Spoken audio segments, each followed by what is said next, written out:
was going to be just our smallest little crowd. This turned out to be about 10 times bigger than we thought. This is really nice. I'll tell you what, this is the beginning. This is now crunch time. This is it. This is what it's all about. So we have to get out there and caucus and do all of the things that we have to do, or we've all wasted our time, folks. We've all wasted our time. So here's the story. The United States has just ordered a $3 billion plane. $3 billion. Do you think I could have made a better deal than that? Huh? They're getting a new Air Force One. I didn't want to do it because if I did it, they'd say, why are you doing that? And I actually held my power here. I held my fire. Because I don't mind getting that plane, but, you know, it does seem like an awful lot of money, doesn't it? $3 billion they're spending on an Air Force One. But let's let them have it, right? Huh? Let's let them have it. But that's what's going on. I guarantee we could do better. We could negotiate cheaper. It's time to get one because it's an old plane. When President Obama flew from Washington to Hawaii, talking about, remember, the carbon footprint, right? To play golf for 2 or 3 weeks. It's a long time. Who wants to leave the White House for 2 or 3 weeks? When you're in the, he says Obama. That's true. And longer than that. And longer than that. So look, so we talk about a carbon footprint, right? So the carbon footprint, an old 747 with big, beautiful engines that is spewing, if you believe in that to start off with, right? Now, the question is, do we believe in that?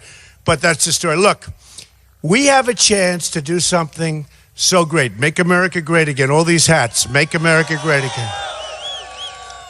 Not to make bad deals, but to only make great deals. We're losing on trade. We're losing with Obamacare, which will be repealed and replaced, by the way. If you look at Obamacare, right? You look at Obamacare and you see what's going on. 25, 35, 45% increases in your premiums. 35, 45, 20 don't get to use it. So we're gonna come out winners now, folks. We're gonna start to win again. When was the last time we won? Do we ever win? Do we ever win? Think of it as a country. We're like the big bully that gets beat up all the time. Do we ever win? We don't win on trade, right? We don't win with the military. We certainly don't win with the military. We can't beat ISIS, which is basically 30,000 people, and we can't win. Can you imagine General George Patton saying we can't beat ISIS? Can you imagine? And I've seen, you know, they go on talk shows. Our generals, they go on talk shows. Can you believe a general going on a talk show? I don't want generals on talk shows. We want to show something special. We don't want people talking about we're going to do this, then we're going to do that, then we're going to do this and that, and we're going to attack from behind. What the hell do we have to talk so much? Just do it, right? So bad. It's so bad. So look, we're going to win with our military. We're going to win a lot. And hopefully we're not going to use it much. We're going to make our military so strong, so powerful, that nobody's going to mess with us anymore. You know, our military is going down from the standpoint that we have older equipment. We're not replenishing. General Orellana left recently, and he said on a talk show that he's never seen. He used the word preparedness. Preparedness. We have never been so poorly prepared to fight. And maybe just about in our country's history, this is when we have to be at least prepared. We don't want to have to do it. We don't want to do it. But we have to at least be prepared. Remember one thing, and now I'm getting credit. They give me credit for vision. You know, vision is very important. You're running for president, you need vision, right?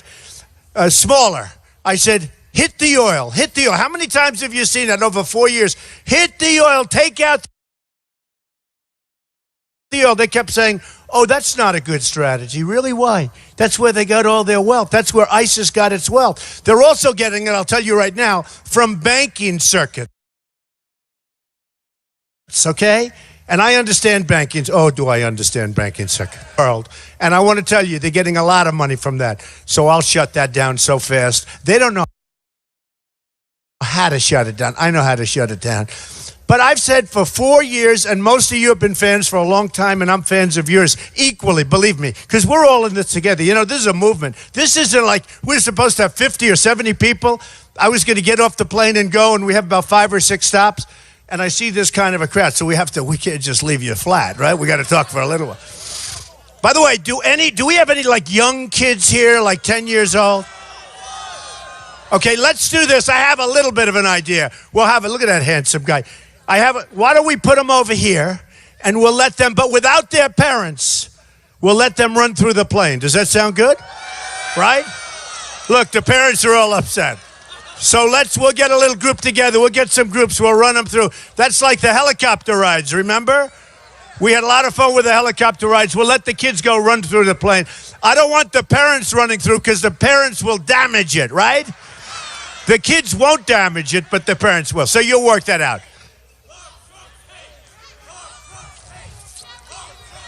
Thank you very much. I appreciate it. Do you want to let them wear out their voices? How about that?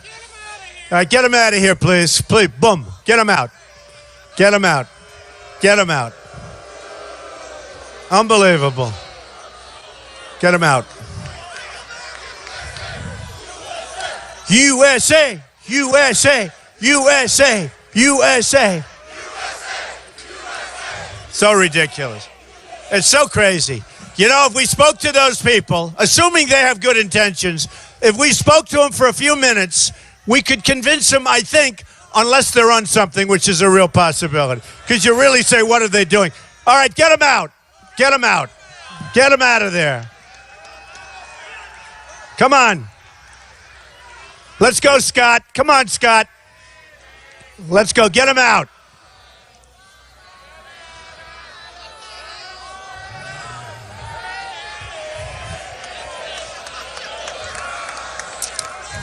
Thank you. Don't hurt them. Don't hurt them. Do not hurt them, please. You know, I've done it both ways. I've done it rough, and I get criticized. I did it really rough. We had this one guy, really bad guy. He was swinging and punching people, doing it, and I'm screaming, get him out of here, get him out. The place is going well. Next day, I got killed in the press. They said we were mean and horrible. You know, 4 people ended up, one guy had a broken nose, a black eye, and I was rough, right? The next day, we had a similar kind of a thing, and I said, do me a favor, don't hurt him because of the press, right? Don't hurt him, easy. And the next day, they accused me of being not strong enough. You believe it? See, you can't win. You can't win, but we can win. The country's going to win. The country's going to win. We're going to win, honestly. We're going to win so much. We're going to win on trade. We're going to win with our military. Now, I get credit because I was against the Iraq War. Now, 2 years ago, people would say, oh, that's terrible. Although, actually, it's about 5 years ago, if you think about it. Because if you remember Jeb Bush, he didn't know what to say. He didn't know, am I against it? He didn't know. Remember, he didn't know. He didn't know what to say. Should he be against it or not? Took him 6 days before he figured out the right answer. That's not what we need. And besides that, he's in favor of Common Core. Why am I even talking? He's got 2% in the poll. But, you know, he advertises. He spends tens of millions of dollars on ads against me. So whenever I can, you got to take a shot. That's sort of, you know, I do this in about 10 seconds, and that's the equivalent of him spending $10 million. Isn't it great? But if you look at what's going on with our competition, should we speak about the competition for a second? Okay, first of all, a couple of them said, including Hillary, she said, that's actually much more exciting than Jeb Bush talking about Hillary.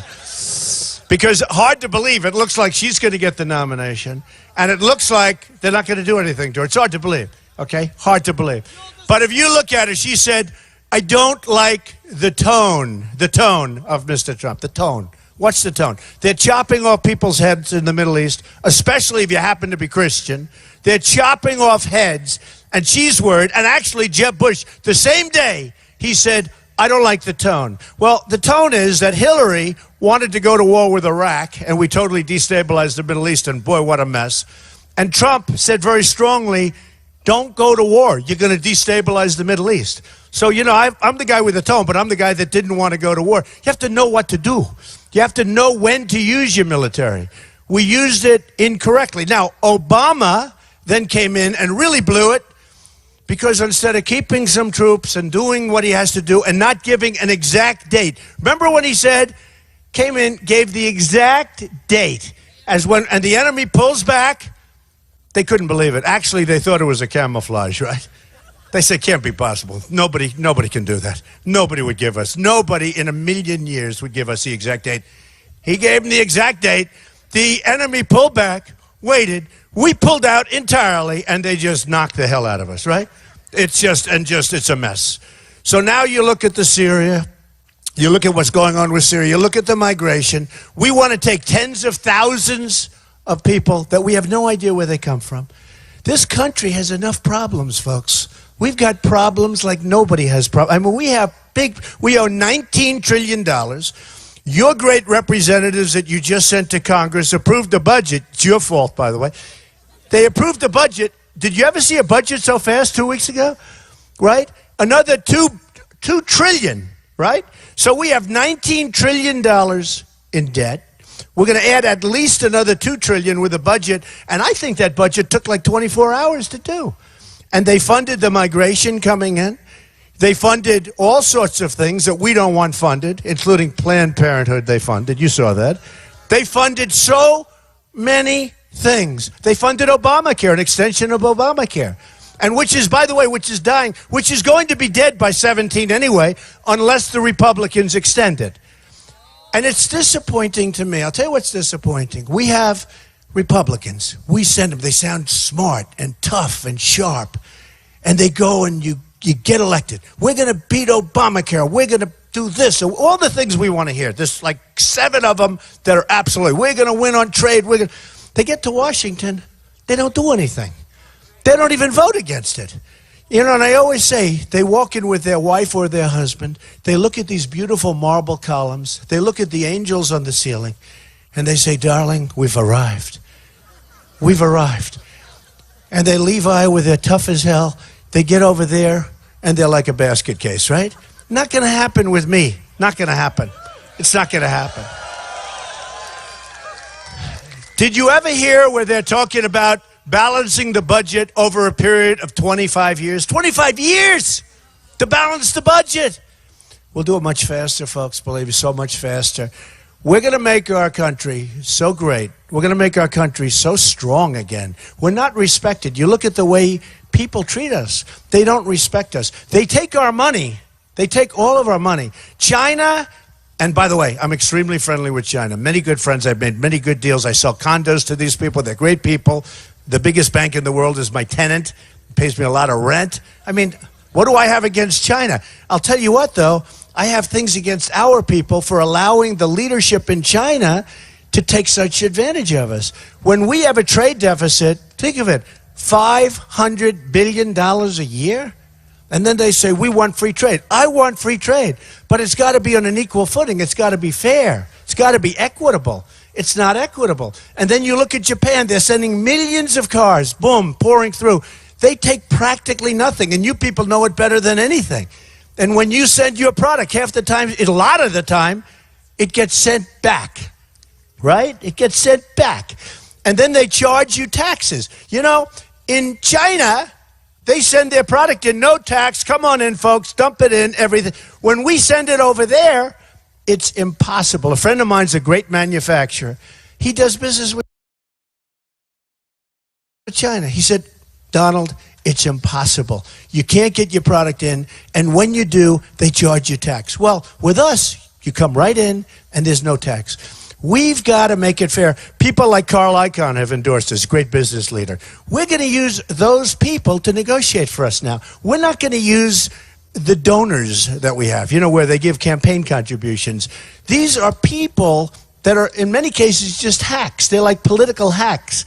And the Chinese send these geniuses, tough as hell, no games, no smiles. They don't say hello when they walk in the office. They want to get to work, right? You understand what I'm doing. They're not saying, oh, gee, isn't it a beautiful day? So wonderful. They don't care if it's beautiful or not. These people mean business. We don't mean business. We send diplomats and we send hacks. Political hacks. Not going to happen anymore. We have the greatest business people in the world. We're going to use them to renegotiate our trade deals. We're going to use them. We're going to do something with Iran. That is the worst deal that I've ever seen negotiated ever. The recent deal with Iran. The worst deal. We give them $150 billion.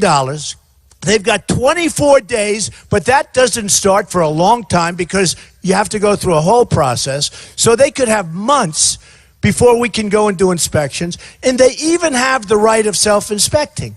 Then what happens is we get, when it's all done and the money's passed, we get our prisoners back. You know what that's going to mean in terms of kidnappings and in terms of all of the extortions, which is basically what they did to us. They extorted us, okay? So the one thing that I hate is no matter what I do, the money's already gone. The money's already gone. No matter what I do, we're not going to get that money back. But we'll get it back in many other ways, okay? And by the way, you see what they're doing with the money? They're all over Europe spending our money. They're all over Europe. They ordered Airbus. They didn't order beautiful Boeings like that one. They could have that for the right price, too, I tell you. They would have it for the right price, Boeing. I love Boeing. But Boeing is here, Airbus is in, it's Europe. So they ordered 118 airplanes, and they ordered them from Airbus. Why Airbus? They're buying all over Europe. They're buying in Russia. They're buying missiles from Russia. You know what they're buying from us? Nothing. They're not buying anything from us. And the one thing, well, they hate us, and we're not so exactly thrilled with them either, right? But the one thing, if you look at it, it's respect. And Kerry goes up the other day, maybe the worst statement of all. He was talking about terror, and probably most of you heard it because nobody could believe it. He said, yes, we expect some money will be used on terror. Really? I didn't expect that. They haven't used it yet. We haven't seen any, but we expect, yes, that could happen. Some, in other words, billions of dollars could be used in terror. Then what the hell did he make the deal for? How do you make a deal like that anyway? And the way you really should have negotiated that deal is 4 years ago, when they had the prisoners, 4 years ago, you go and say, you have to let our prisoners go. And I tell this to people. It's like 101, business 101. You have to let our prisoners go. And they're going to say no. Okay, you leave the room. There's nothing wrong with leaving. I did it the other night for the debate. I left. I left. And I love Fox and I love Roger Ailes and all those guys. But I'll tell you what, they weren't treating me right. They put out some nasty memos. And by the way, if I was there, the Washington Post and other papers, they didn't do very well. I'll tell you, they did about half the number they should have had. They did 12 million. When I was there for the first one, we did 24 million. And they want to put a spin on it, and that's okay. And it had nothing to do with, what was her name, Megyn Kelly? I don't care about her. What the hell difference does it make? I didn't get treated fairly by her, but I don't care about her. I didn't like it when they sent out a memo, and I had to get an apology, and I wanted $5 million to go to our veterans, right? So they said, well, no. Actually, I thought they said yes for a while, but in the end they said no. So I didn't do the debate. I held a thing, and some of you were there probably. Did you ever see lines like that? We had 800 people. We had 800 seats. We had lines that would have filled up a stadium. And I felt badly because so many people got turned away. People in this crowd got turned away. And we had lines that would have filled up a stadium. And we raised, in 1 hour, $6 million for the vets. How about that? $6 million. And the point is, people have to treat you with respect. Everyone said, no way he's not going to do it. I think the debate turned out to be good that I didn't do it. It was a lousy debate anyway. Boring. That was a hard thing to watch, wasn't it? But it wouldn't have been hard. If I was there, you would have liked it, right? So anyway, but look, but it worked out, and Fox has been terrific. And they were even terrific before. They wanted me to go, but then all of a sudden, the new event took on a life. And it wasn't broadcast on television. They said it was broadcast on television. It wasn't on television. We allowed cameras like these guys to come in and do whatever you want to do. But we had an amazing evening. We had one vet who lost his legs. He gave a talk. It was the most incredible talk you've ever heard about coming home, and he came home a different person. He came home with one less leg. His family didn't know how to react. The VA is not good. It's a disaster. By the way, we're going to fix the VA. We're going to make it so good because our vets are not being taken care of. And at that night, we raised $6 million, and we did it in 1 hour. And I had guys like Carl Icahn put up $500,000, Phil Ruffin put up $1 million, Ike Perlmutter put up $1 million, a guy named Donald Trump, who you probably never heard of, put up $1 million. But I'm so happy, and I guess we have like 18 or 20 groups that are really really terrific groups that have done an amazing job, and we're going to give them money and let them go and do their job because they've been doing a great job. But we have them very well vetted, but they are going to go out and do a great job. So I'm very proud of that. But you have to know. So I had to walk because I couldn't go in there with sort of like, I would have felt foolish walking on stage and they're sort of taunting, like in football, taunting. You get a penalty, right? So they had to have a penalty. But in the end, it works out. Now, Kerry should have walked. Kerry should have walked. He should have left. He should have said, no, we need our prisoners back. And if you don't give them back, we're leaving. And they would have said no. And now you go back and you leave. And you double up the sanctions, maybe triple them up, but you double up the sanctions. Within 48 hours, they are calling you saying, we're giving you your prisoners, congratulations, please, please don't do this with the sanctions anymore, and let's talk. Then you go in and you do it separately.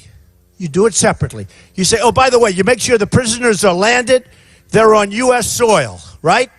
Unlike a certain person I know. Who's that person? Ted Cruz, who was not born on U.S. soil. It's a problem. It's a problem. He's going to have to solve. He, by the way, has to solve that problem. That is an incredible. The Democrats are going to sue. I mean, he was born in Canada. He was a Canadian citizen until 15 months ago. How the hell can he run for president? And a lot of constitutional lawyers have just, and I'm not just talking about Lawrence Tribe from Harvard, because he said it's unsettled law. But now they're coming out saying you just can't run. You just can't run. And he really can't run. I mean, I don't think, but you're going to have to find out. The problem is whether he can or whether he can't, it has to be tested through the court system. So he has to go in, get a declaratory judgment, do something quickly, because how can you nominate somebody who, frankly, might not have the right to serve as president of the United States? So you're going to be putting your guts and your heart into it. You can't do that. I'm not even talking about the loans from Goldman Sachs that he made that he didn't report, or the loans from Citibank that he didn't report because he wants to show that he's Robin Hood and he's such a good guy with the banks. Should have reported them. Personal financial disclosure form, right? Should have reported them. But you gotta prove that you're able to run for the president of the United States. So he's got a problem. Other people have different problems. Ted's got a big problem. Other people have different problems. And me, I have no problems, you know. Let me tell you, I'm self-funding. I don't need anybody's money. When I fly on that big plane, I'm paying for it. I'm not having Goldman Sachs pay for it. I'm not having lobbyists, and I'm not having Citibank, and I'm not having, I fund it myself. I do it. I pay, it's expensive, but I do it. I pay for everything. I'm self-funding my campaign. I'm the only one on either side that's self-funding my campaign. And you know, I'm proud of it. I did well. I built this incredible company. I mean, I built an incredible company, and now they go and they check and they say, wow, it really is. I mean, the reviews I've got, nobody knew because I was private. It's much bigger and much better, much stronger, very low debt, tremendous income. And honestly, if I win, I don't care about that company. I don't care. This is so big and so important. I want to put that talent or whatever the hell it is I have, we want to put it to work here for the United States. You know, I joke, but I say it's true. I've been offered so much money to run. You know, all these lobbyists come up to me and this, Don, we've got to help you for you. We want to give you millions and millions and millions. I would have had the biggest fund ever created because I know all the guys that put up the money. Because 7 months ago, I put up the money, right? I put up the money. I was putting up money. I gave $350,000 to the RGA, Republican Governors Association, right? I give tremendous amounts of money to these guys. And I was very much, I hate to say this, I was establishment. Once I ran, I was the worst thing that ever happened to the establishment. I mean, I go from establishment to non-establishment in about 2 minutes. But once I did this, and I had to make a decision, the reason I decided to do it is because our country is going to hell. We're being led by people that are incompetent. They don't know what they're doing. These are people that are grossly incompetent. Somebody else would say they're stupid people, but I don't want to say that because I think it's too crude, okay?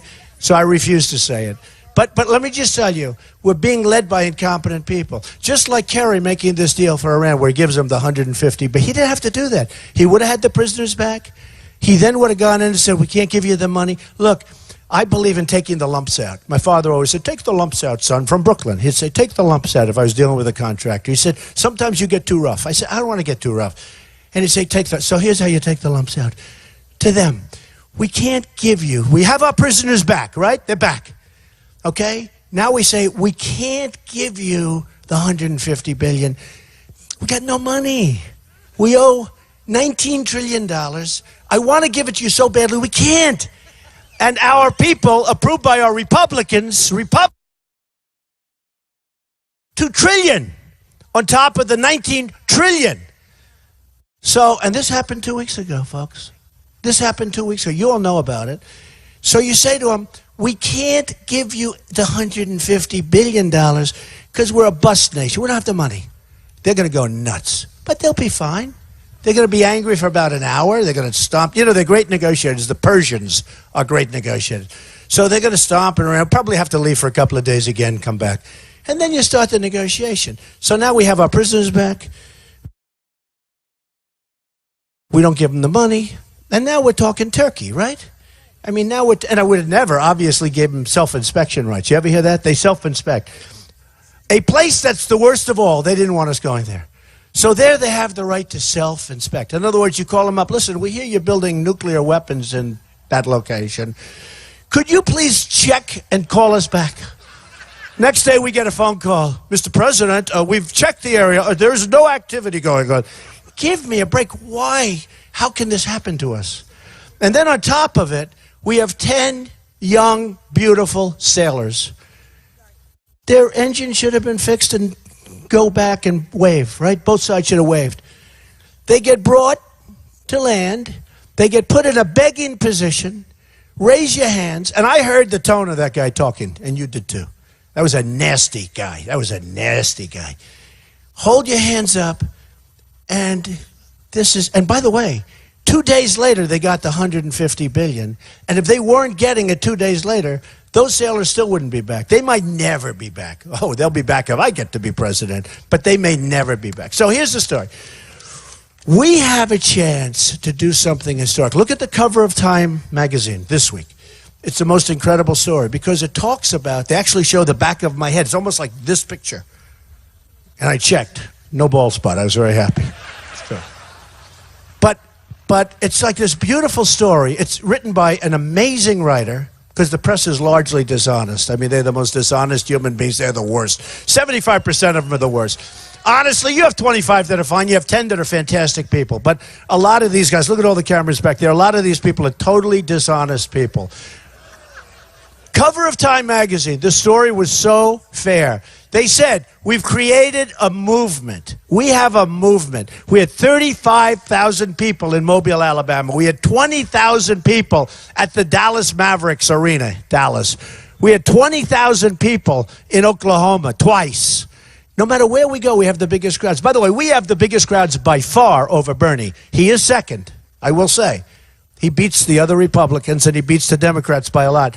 But we have a movement like there's never been. I mean, they're writing things that are amazing. And they call me and they say, it doesn't matter. One of the great writers called me, said, how does it feel? I said, how does what feel?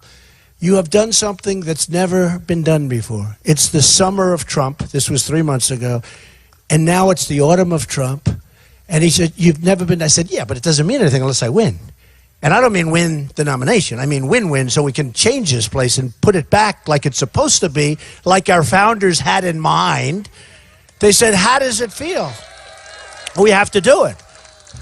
And I said, it doesn't feel like anything. He said, no. It doesn't matter if you win or lose. What you've done is something that's never been done before in this country. Politically, it's never been done. It's amazing. And it doesn't matter whether or not you win. I said to him, listen, I really appreciate it. And he's a highly respected guy and a great guy. I said, I really appreciate it. But unless I win, I would consider it a big, fat, beautiful, and by the way, very expensive waste of time. I really believe that. It's just a waste of time. So you have to get out and caucus. You have to get out there. I don't care what happens. You know, I joke and I kid and we have fun. And they always take it seriously. Did you hear what he said? Wasn't that terrible? Did you hear? I joke. I say, if your wife leaves you for another man, if you leave your wife because you don't like her, I don't care what it is. If you're sick, you got to get out. If you don't get out, We're wasting time, just like I told the reporter, you're wasting time. We have a chance to do something so historic. And the people, wherever I go, Florida, I have 48% in the poll. The sitting governor, you have no idea. We have a senator who's a nice guy, Marco Rubio, but he's at 11. And you have Jeb Bush, who was there for 8 years, and he's like at 4 or 5, and I'm at 48. We have a chance. Now think of it. That's 48%. And that was taken, I guess we had about 15 or 16. That was taken a month ago or so. We had like 15 or 16 candidates. Now a couple have left, and a couple of more are going to leave after Monday, and then you're going to have a couple of more leave after New Hampshire, where we have a tremendous lead also. But if we can win here, if we win in Iowa, everyone's talking about it, we can run the table for the first time ever. We can run the table. It's so important. And I have to tell you, because I've gotten to love Iowa. I have so many friends here. I'm here a lot. I love it. In fact, I'm thinking about buying a farm. Is your farm for sale? No, but I love it. I love the people. I love the people. But you know what? I have to say this. Don't be insulted. You haven't had a winner in 16 years. You pick people. I mean, what are you doing? You haven't had a winner in 16 years. If you pick me, I'm leading every single state, including this one. But this is the closest of all of them. This is the closest. A poll came out yesterday or something. I'm leading only by 5 points. I'm not used to 5 points. I like South Carolina, where I'm leading by 22 points. I like South Carolina, where I was at 39 and Lindsey Graham, the sitting senator, was at 1.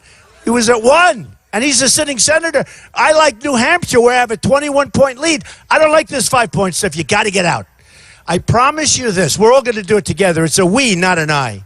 We will make this country so strong. And, you know, some people don't like when I say it, but you have to say it. A woman came up to me. She said, Mr. Trump, it doesn't sound nice. I said, we're going to make the country strong, rich. Didn't like the word rich. I said, we are going to make our country rich again and then great again.